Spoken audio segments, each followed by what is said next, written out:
कुछ भी कहना है, बहुत देर हो चुकी है। सुबोध आराम से बोलो, अम्मी और सलीम सो रहे हैं। तुम चाहो तो तोहफे रख सकती हो। सुबोध, इतनी नफरत करते हो क्या तुम हमसे? हमने क्या किया है सुबोध? हमें माफ कर दो। देखो अनीस, हम दोनों के लिए बेहतर यही होगा कि हम पहले जैसे ना मिले। तुम जवान हो, खूबसूरत हो, तुम्हारे लिए जिंदगी आगे पड़ी है। हम दुआ करेंगे तुम खुश रहो। सुबोध, हम तुम्हारे बिना नहीं रह सकते हैं। ऐसा क्या हो गया है कुछ दिनों में? या कोई और जैसी जवान खूबसूरत तुम्हारा बिस्तर गरम कर रही है? तुम जैसी बदतमीज लड़की मैंने आज तक नहीं देखी। चलता हूं, तुमसे तो बात करना ही फिजूल है। सुबोध, सुबोध, हम तुम्हारे बिना नहीं रह सकते हैं। सुबोध, सुबोध, हमें माफ कर दो। सुबोध, सुबोध, अगर तुम नहीं रोके तो हम आपको मार डालेंगे। सुबोध, सुबोध। अनीस, ये क्या बचपन है? क्या तुम नहीं देख सकते कि हम बच्चे नहीं हैं? अनीस, ये बंदूक नीचे रख दो। हम यही मर जाएंगे और तुम ही खड़े खड़े हमें देखते रहोगे।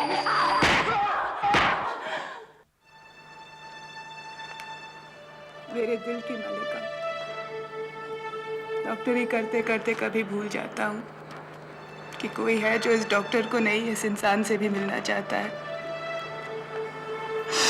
कल बाजार से गुजरते हुए गहना पसंद आ गया। तुम जैसा खूबसूरत तो नहीं, पर तुम पहनोगी तो जरूर अच्छा दिखेगा। तुम्हारा बूढ़ा आदमी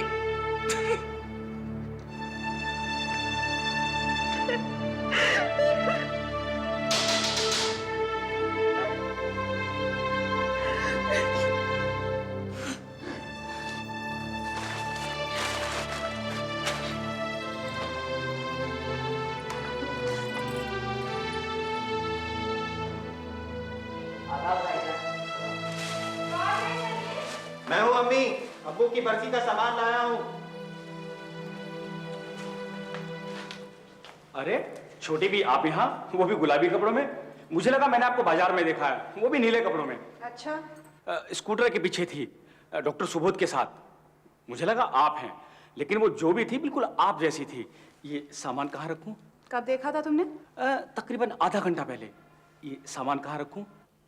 तेरे को यकीन है कि वही डॉक्टर सुबोध था? हाँ, कितनी बार तो उनके साथ यही मुलाकात हुई है। ये सामान कहाँ रखूं? जी? कुछ नहीं। ये सामान अरे मुझे क्या पता, जाके अम्मी से पूछो। जी। और वापस नहीं आना, जरूरी काम है।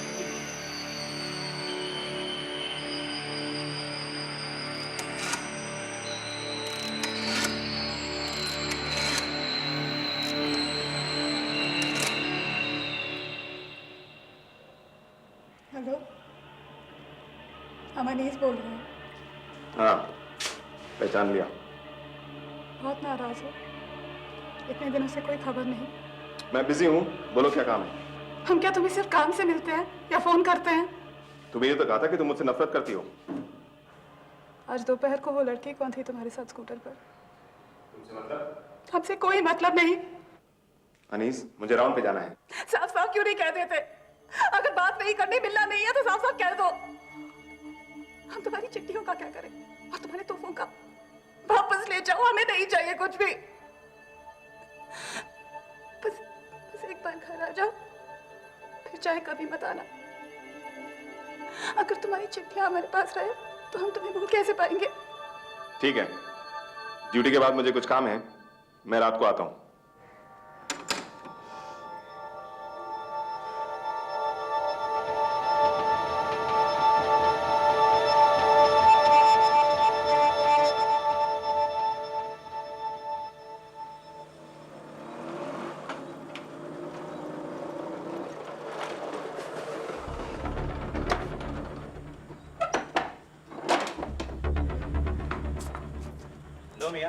हो गया इनका दिन शुरू।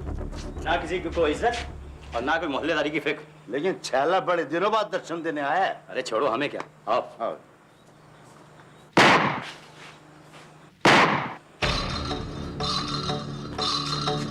अरे ये क्या हो रहा है? साथ साथ दिखाई नहीं दे रहा। एक आदमी जमीन पे पड़ा है और अनीस भी।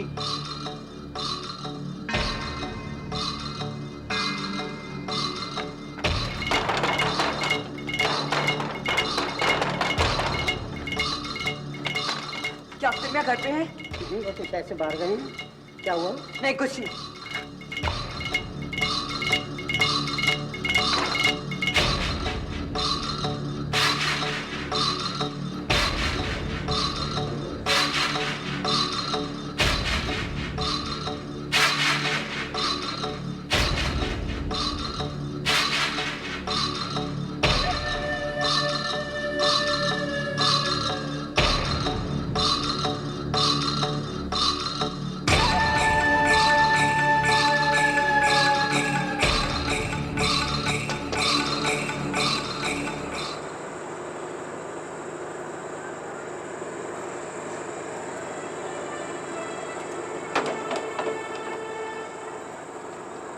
आप मिसेस सुबोध कांत हैं? जी कहिए।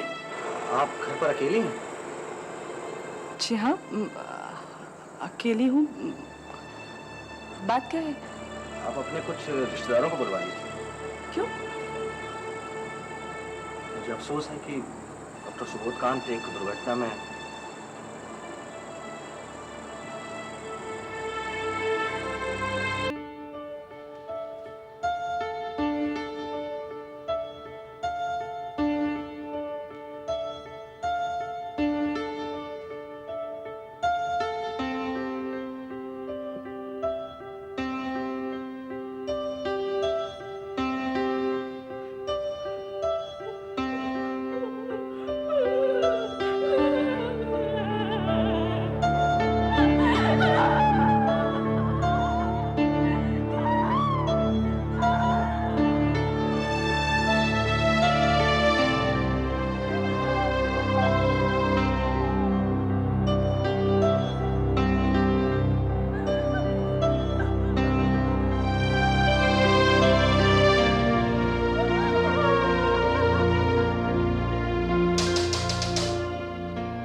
हमारे पास सर्च वारंट है।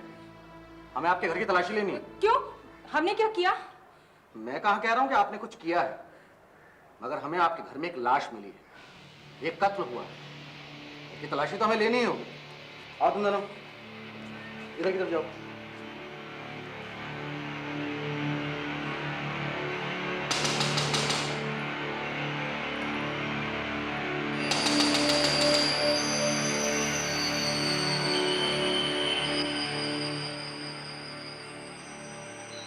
आप शायद अनीस है। जी। हमें आपके कमरे की तलाशी लेनी है। मगर आप देखिए, आप हमें जितना कोऑपरेट करेंगे आपके लिए उतना ही अच्छा है। हटिए यहाँ से।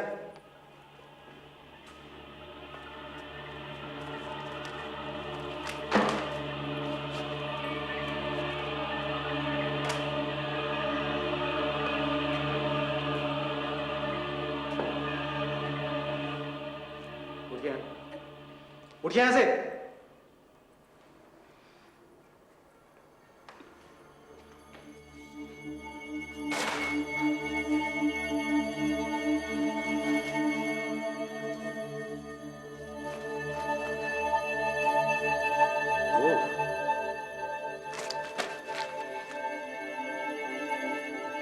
डॉक्टर सुबोध को मैं जानता था, लेकिन आपके इन लेटर्स को देख के लगता है कि आप तो बहुत अच्छी तरह से जानती थी।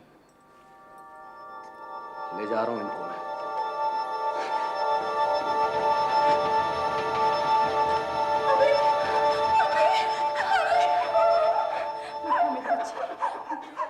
लोकल प्रेस में इस खबर को खूब अहमियत मिलने लगी। अनीस कातिल है या नहीं, इस बारे में अलग अलग अखबारों में रोज अलग अलग कहानियां छपने लगी। ज्यादातर प्रेस को अनीस के साथ सहानुभूति हुई।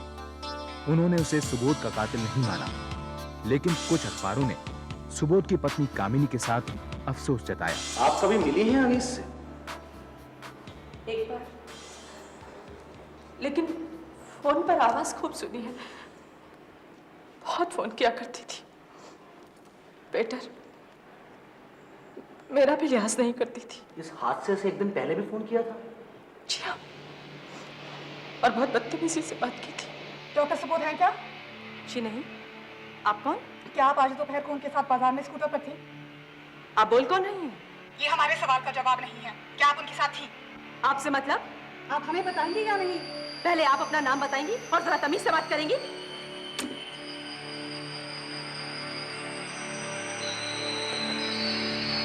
काश मैं झूठ बोल देती, काश मैं कह देती कि मैं ही थी, उसे मुझसे जलन नहीं थी, सुबोध की बाकी सहेलियों से थी। सब मेरी गलती है,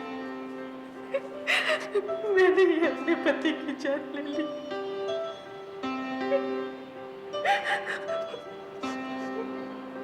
मैं जलन से मरी जा रही थी, क्या करती? मैं भी तो इंसान हूँ। सुबोध, तुमने मुझसे शादी क्यों की? मुझे कौन सहारा देगा?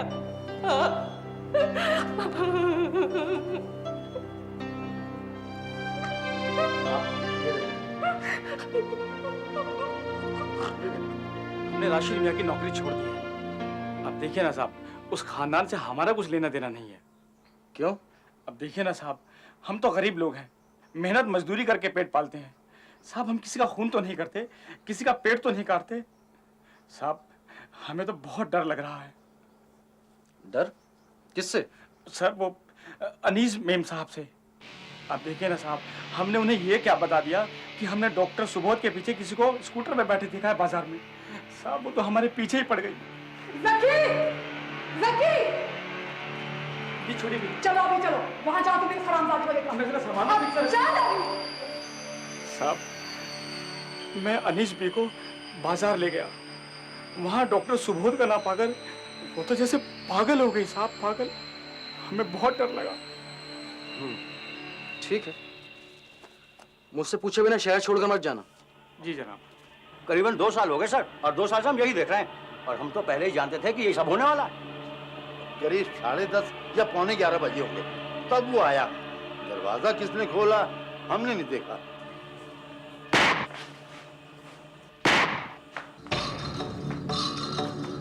जैसे ही सलीम साइकिल लेकर दौड़ा, हम दोनों दरवाजे के पास जाकर खड़े हो गए। या अल्लाह, ये क्या किया तुमने? अल्लाह का तो खौफ किया होगा। उसने हमें धोखा दिया, बर्बाद किया था उसने हमें। हमने कुछ गलत नहीं किया। चुप कर, चल चल अंदर चल, चल अंदर चल, अंदर चल।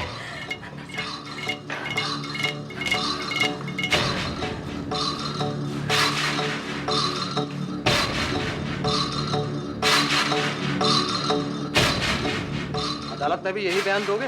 हाँ हाँ बिल्कुल, ऐसी चुड़ैलों को तो सरेआम फांसी लगनी चाहिए। नवाबी खानदान से ताल्लुक रखने की वजह से पुलिस अनीस को बिना किसी ठोस सबूत के गिरफ्तार नहीं करना चाहती थी, लेकिन इन सब गवाहियों के बाद इंस्पेक्टर जयंत बोहरा ने अनीस को गिरफ्तार करने का फैसला किया। वो तो सॉरी थी, हम भी सॉरी थे, हमें कुछ नहीं पता। न जाने कौन सा मन उस वक्त आ गया था हम पर। इंस्पेक्टर साहब, मेरा बड़ा लड़का दिल्ली में है, सरकारी नौकर। इंस्पेक्टर साहब, मैं आपके आगे हाथ जोड़ती हूँ, मेरी बच्ची ने कुछ नहीं किया। वो तो बच्ची है, वो किसी का कत्ल कैसे कर सकती है? वो बेकसूर है इंस्पेक्टर साहब, वो बेकसूर है। देखिए प्लीज, आप हमें हमारा काम करने दीजिए। कहाँ है अनीस? वो अंदर बीमार है। अम्मी, खुदा के वास्ते छोड़ दीजिए मेरी बच्ची को। आप हिम्मत रखिए, ये लोग हमारा कुछ नहीं बिगाड़ सकते हैं, कुछ नहीं साबित कर सकते। अम्मी, हमने कुछ गलत किया ही नहीं है। बस आप दिल्ली में राशिद भाई को फोन लगवाइए। आप चलिए हमारे साथ। हम बेकसूर हैं। सारे सबूत तो आपकी तरफ ही इशारा करते हैं। हमने कहा ना, हम उस वक्त सो रहे थे, हमने कुछ नहीं किया। अच्छा, फिर कौन कर सकता है ये सब कुछ आपके घर आकर? हमें क्या मालूम, हम नींद में थे जब गोली चली, हमने कुछ नहीं देखा। हम सिर्फ अंदाजा लगा सकते हैं कि क्या हुआ होगा। तो बताइए। किसी ने भी किया होगा, शायद अख्तर ने ही गोली चलाई। वो सुबोध से बहुत चलता था, अक्सर हमें मिलने से मना करता था। वो काफी अच्छी कहानी है, लगता है फिल्में बहुत देखती हैं। उम्मीद है अदालत में भी ये साबित कर सकोगी। इंस्पेक्टर जयंत वोहरा ने सुबोध कांड मर्डर केस की तहकीकात जारी रखी। उधर अनीस और उसके भाई रशीद ने शहर के एक नामी वकील सोहराब हांडा को अपनी पैरवी करने के लिए चुना। आपने इंस्पेक्टर जयंत वोरा को बताया कि कत्ल अख्तर ने किया है? जी। साबित कर सकते हैं? वो करना आपका काम है। जिस रात कत्ल हुआ उस रात अली और रिजवान ने सिर्फ सलीम को आपके घर से निकलते हुए देखा था। अख्तर तो उस रात शहर में नहीं था। हमें कुछ नहीं मालूम। कोई रास्ता ढूंढिए और हमें यहाँ से बाहर निकालिए।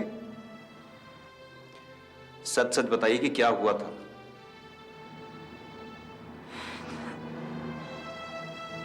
हम सिर्फ उसे धमकाना चाहते थे।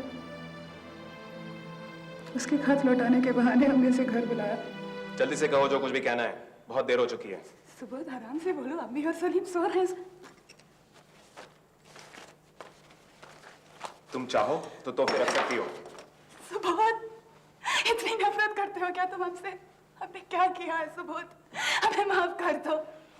देखो अनीस, हम दोनों के लिए बेहतर यही होगा कि हम पहले जैसे ना मिले। तुम जवान हो, खूबसूरत हो, तुम्हारे लिए जिंदगी आगे पड़ी है। हम दुआ करेंगे तुम खुश रहो। सुबोध, हम तुम्हारे बिना नहीं रह सकते हैं। ऐसा क्या हो गया है कुछ दिनों में? या कोई और जैसी जवान खूबसूरत तुम्हारा बिस्तर गरम कर रही है। तुम जैसी बदतमीज लड़की मैंने आज तक नहीं देखी। चलता हूं, तुमसे तो बात करना ही फिजूल है। सुबोध, सुबोध, हम तुम्हारे बिना नहीं रह सकते। सुबोध, सुबोध, हमें माफ कर दो। हाय, सुबोध, सुबोध, अगर तुम नहीं रुके तो हमें आपको मार डालेंगे। सुबोध, सुबोध। अनीस, ये क्या बचपन है? क्या तुम नहीं देख सकते कि हम बच्चे नहीं हैं? अनीस, ये बंदूक नीचे रख दो। हम यही मर जाएंगे और तुम ही खड़े खड़े हमें देखते रहोगे।